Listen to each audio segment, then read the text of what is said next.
petits faits de tous les jours qui constituent les histoires racontées par les gens d'ici. Nous sommes avec Joachim Israël, coach, animateur à CrossFit Quimper, pour cette capsule numéro 2. Vous êtes bien remis de la première, Joachim, hein, ça ne vous a pas trop traumatisé, vous avez bien dormi? Tout va bien, malgré les millions de vues qu'on a vu, le harcèlement quotidien, c'est bien. Je comprends bien. Comment avance le chantier du CrossFit Quimper? Je sais qu'il y a des travaux en cours, on est début mars, les travaux vont bien, ça y est, ça va être opérationnel? On devrait être opérationnel, en tout cas ça va être beau, on va lui redonner un petit peu de vie, une âme, ça va être joli, il y a du noir, du rose et du bois. Ouais. C'est beau. Alors vous nous avez expliqué un petit peu ce qu'était le CrossFit, qui est un peu un sport urbain, pratiqué par des gens qui ont besoin de se donner un peu de fraîcheur en sortant du bureau. C'est parfois, c'est pas un sport extrême, c'est parfois, il faut bien être accompagné pour ne pas subir trop les conséquences, parce que on a vu les images l'autre jour, c'est quand même assez lourd parfois. Comment vous encadrez, comment vous stimulez, mais pas trop vos clients? Mais en fait, il faut déjà quand les gens arrivent, quand les personnes arrivent pour pratiquer ou faire une séance d'essai, il faut apprendre juste à les connaître un petit peu pour savoir c'est quoi un petit peu leurs antécédents sportifs, est-ce qu'ils ont déjà fait du sport ou non, est-ce qu'ils ont des pathologies ou non. À partir de là, en fait, la séance, elle va être commune de toute façon pour tout le monde, mais il va y avoir des adaptations constantes qui vont être mises en place pour que les gens, en fait, se sentent bien et que nous, on puisse aussi s'adapter à eux. Parce que le but, c'est qu'ils reviennent. Et si ça a été trop dur ou trop facile, soit c'est ennuyeux, soit tu n'as plus envie de revenir. Donc l'idée, c'est que les gens reviennent et au fur et à mesure, souvent ça prend quelques semaines, voire quelques mois, les gens prennent le pli et puis hop, ils se mettent dans la vague de tout le monde et ils savent s'adapter. En fait, ils deviennent un peu plus autonomes et on prend du plaisir. En fait, on prend vachement vite du plaisir parce que il y a quand même un côté intense qui vient. Et il y a ce côté endorphine qui intervient par la suite. Ouais, et ça, c'est... Ouais. Parce que c'est toujours le problème des centres de remise en forme, hein, où on prend une adhésion à l'année, on fait 3 mois, puis après on est mal encadré, et on a tendance à s'arrêter et on continue à payer la totalité de l'année. Qu'est-ce que vous faites, vous, dans des clubs privés plus petits, pour justement faire en sorte que les choses se passent bien et qu'on soit extrêmement stimulé et poursuivre? Alors, les tarifs ne sont pas les mêmes, hein. C'est le double, voire le triple d'une autre salle où il y a beaucoup plus d'adhérents pour beaucoup moins d'encadrement. Et nous, on se cantonne par exemple à avoir des groupes de 12 personnes maximum par séance. Ah oui, c'est effectivement différent. Ah bah oui, là du coup on encadre, chaque séance est encadrée en fait. Chaque séance est encadrée avec un coach compétent, avec un coach diplômé qui est formé, spécifié dans la spécificité du CrossFit et du sport même en général. Voilà, on va vraiment chercher à tout construire pour l'adhérent. Il est pris en main pendant son heure à laquelle il va faire du sport.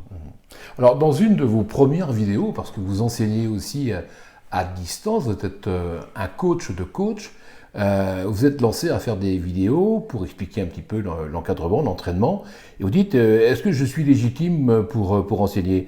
Donc finalement la question c'est à quel moment on devient un exemple, et vous l'avez été probablement avec les jeunes de l'Amicale laïque quand vous avez obtenu les titres de champion de France, à partir de quel moment on peut enseigner ce qu'on croit savoir? À partir du moment où on a envie, je pense, et qu'on accepte de continuer à s'instruire constamment. Je pense que c'est deux choses qui sont importantes. Transmettre ne doit pas empêcher de s'instruire parce qu'en fait, même en transmettant, on va s'instruire en le faisant parce qu'on prend du feedback. Ouais. Et par exemple, dans des chercheurs comme Adams ou tout ce genre de choses dans les années 70-80, le feedback est un élément très important. Donc si on a des connaissances mais on n'a aucun feedback dans la mise en place de nos connaissances, on ne va pas se construire, on ne va pas évoluer. Mais on peut transmettre très tôt. Oui. Par contre, il faut accepter qu'en transmettant, on va recevoir du feedback et que ce feedback doit nous permettre de grandir, de continuer à grandir. Mais qu'est-ce qui vous a fait à un moment donné vous dire « ça y est, je suis apte à entraîner, j'ai envie de coacher, j'ai envie de montrer l'exemple ». Est-ce que ça se fait naturellement ou bien c'est une façon de passer ce que vous avez obtenu avant? Quand j'ai commencé à 14 ans, j'ai déjà fait venir mes copains au bout de 3 mois dans le club et c'est moi qui m'occupais d'eux. Déjà. Donc je pense qu'il y avait un peu la fibre. Il y a une âme de leader. Oui, peut-être leader en fait. Ouais. J'aime bien en fait. J'aime bien voir un résultat qui fonctionne. Et en fait, contre l'haltérophilie, c'est facile de voir un résultat qui fonctionne parce que si tu as levé 1 kilo de plus, t'es plus fort qu'hier. Ouais. C'est bête, mais c'est un peu quand on court sur le halage à Quimper, quand on gagne 2 minutes sur l'aller-retour, on est content, on est satisfait. Ça, c'est un gain de performance. Par exemple. Et en haltéro, c'est pareil. 1 kilo gagné, c'est une victoire. C'est exactement ça. Voilà. La stimulation digitale marche. Vous enseignez à distance, vous êtes un peu coach des coachs. Y a-t-il encore des barrières à lever ou qui sont à lever pour l'encadrement à distance? La plus grande faculté d'un coach, l'intérêt d'un coach, c'est sa présence auprès de son sportif en présentiel, en physique. Et ce côté digital l'enlève. Donc en fait, derrière, il faut trouver les mots. Forcément, il faut trouver les mots. Donc ce que je peux faire aussi, c'est donc on s'appelle, je leur envoie des vidéos, ils m'envoient des vidéos. Et à force, on y arrive. C'est juste que le processus est plus long en termes de résultats. Le process est plus long, mais on peut arriver au même résultat. Mais ça prendra un peu plus de temps, forcément. Mais souvent, c'est quand même la motivation du sportif que je vais avoir en face de moi qui fait le travail. Moi, j'ai juste à lui donner ce qu'il a à faire, lui expliquer comment il doit le faire, et lui, il va le faire. Vous ouvrez quelques portes, parce que finalement, les sportifs, souvent, n'ont pas confiance ou pas toujours confiance en eux. Le coach a pour objectif, effectivement, d'ouvrir les portes et de donner confiance. Est-ce qu'il y a des mots que vous prononcez pour stimuler les autres? Est-ce qu'il y a des mots qui marchent?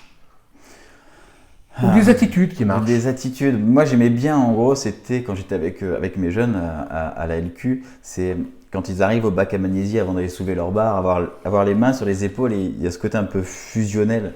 On ressent un petit peu, il n'y a pas de mots, il n'y a pas grand-chose, c'est un peu comme un feeling, un courant qui passe. Un flux. Exactement. Et si je ne suis pas là, ils vont se retourner et ils vont regarder où je suis. Et dès que j'arrive, en gros, c'est bon, il est plus tout seul, on est deux pour lever la barre. Ouais. Cherche voilà, vous diffusez de l'énergie probablement aussi. C'est ça, ouais, c'est pas vraiment explicable, mais il y a un parce que c'est quand même aussi répétitif le geste. Alors, en haltérophilie notamment, donc finalement il y a des rites. Il y en a certains d'ailleurs qui embrassent ou qui font leur signe de croix, ou qui embrassent le Miyagi. Par exemple, il y a Lachat Alakadze qui. Lui, il est catholique et il fait toujours son signe de croix à chaque étape. Il va de mettre de la magnésie, il fait son signe de croix. Avant de poser ses mains sur la barre, il fait son signe de croix. Une fois qu'il a posé la barre, il fait son signe de croix. Voilà. Mais le truc, c'est que ça marche tout le temps. Et tant mieux, il y a des rites qui sont bons. Parce que, dis donc, lors des confinements successifs, il y a une tendance qui a émergé. C'est le retour à des pratiques peut-être plus vertueuses, le retour à la terre, aux choses simples et en même temps le recours au télétravail. À l'ordinateur de chez soi, tout le monde a voulu s'équiper d'une bonne caméra, d'un bon micro. Est-ce que c'est pas antinomique de vouloir le retour à la terre et puis aussi de s'organiser au télétravail? Vous en pensez quoi, vous qui avez vécu finalement les deux?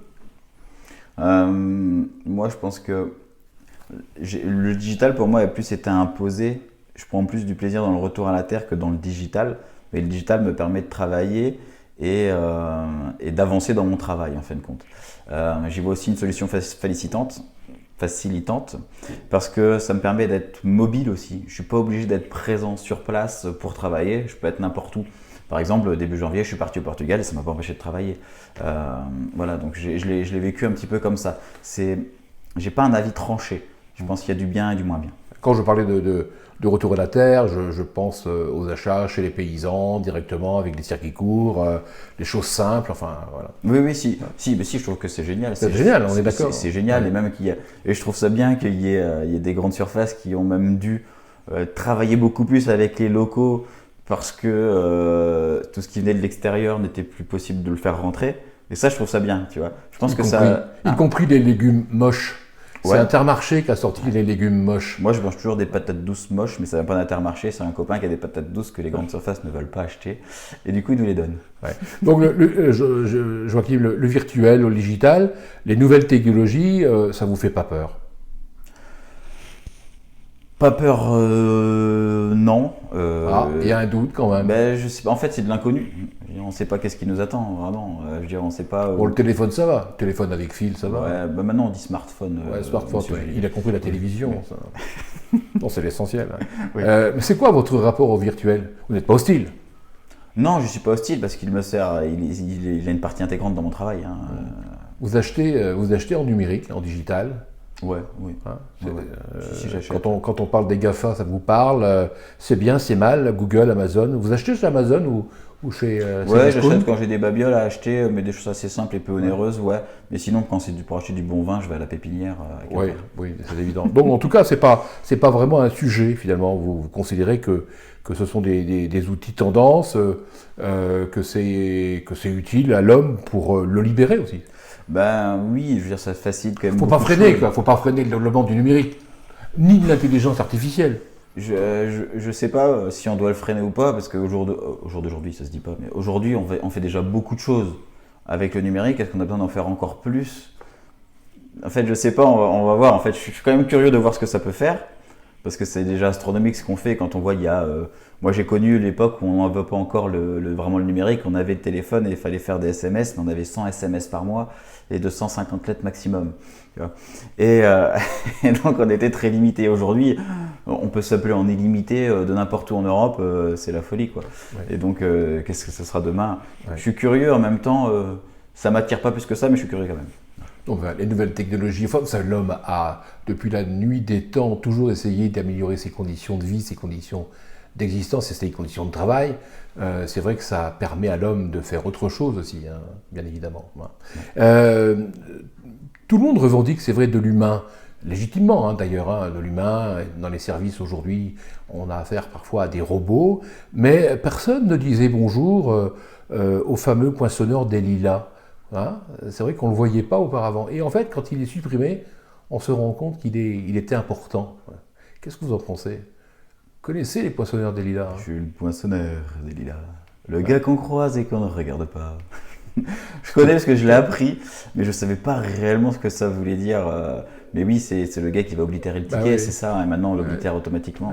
Et ouais, maintenant, quand on poinçonne, c'est qu'on homicide le petit poinçonneur qui faisait des petits trous dans les tickets. Ouais. Mais je pense que c'est un métier qui est un peu ingrat, et c'est sûr que ça faisait un métier. Et tant qu'on peut enlever ces métiers-là et donner un peu plus de richesse au métier qu'on peut offrir à ces gens-là, je pense que ça peut être bien aussi. Alors je sais pas si c'est un mal pour un bien ou un bien pour un mal, je sais pas trop. J'ai pas connu le poinçonneur des lilas. Merci Joachim, à bientôt. Merci Malik, à bientôt.